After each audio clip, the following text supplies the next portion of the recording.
దండకారణ్యం ఉలిక్కిపడింది. ఛత్తీస్గఢ్లోని దంతెవాడ, నారాయణపూర్ సరిహద్దుల్లో శుక్రవారం జరిగిన ఎన్కౌంటర్లో 36 మంది మావోయిస్టులు ప్రాణాలు కోల్పోయారు.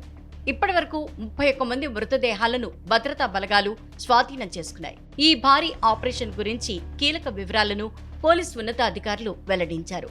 ఈ ఎన్కౌంటర్లో డిస్ట్రిక్ట్ రిజర్వ్ గార్డుకి చెందిన 1500 మంది పోలీసులు పాల్గొన్నట్లు Dantewada additional SP RK Barman తెలిపారు. పక్కా వ్యూహంతో అక్టోబర్ 3 ఉదయమే ఆపరేషన్ ప్రారంభించినట్లు చెప్పారు. మావోయిస్టులకు చెందిన కంపెనీ నెంబర్ 6 తూర్పు బస్తర్ డివిజన్ దళాలు గవాడి, ధుల్ధులి, నెందూరు, రింగ్వాయ గ్రామాల్లో ఉన్నట్లు విశ్వసనీయ వర్గాల నుంచి సమాచారం వచ్చింది. ఆపరేషన్లో భాగంగా మావోయిస్టుల కంటపడకుండా ఎత్తైన కొండ ప్రాంతానికి చేరుకునేందుకు 10 కిలోమీటర్ల మేర ద్విచక్ర వాహనాలపై వెళ్లి ఆ తర్వాత 12 కిలోమీటర్లు నడిచి వెళ్లినట్లు వివరించారు. శుక్రవారం మధ్యాహ్నం 1 గంట ప్రాంతంలో మావోయిస్టులకు భద్రతా బలగాలకు మధ్య కాల్పులు ప్రారంభమయ్యాయి. నెందూర్, దుల్దులి గ్రామాల్లో చీకటి పడే వరకు కొనసాగాయి.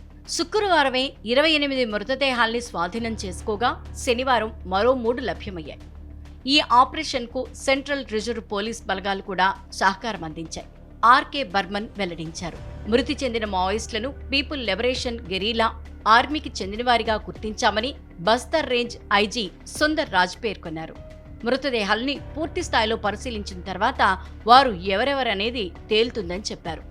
ఈ ఆపరేషన్లో ఓ జవాన్కు తీవ్రంగా గాయాలయ్యాయని, ప్రస్తుతం అతడికి చికిత్స కొనసాగుతున్నట్లు చెప్పారు. భారీ మొత్తంలో ఆయుధాలను స్వాధీనం చేసుకున్నట్లు తెలిపారు.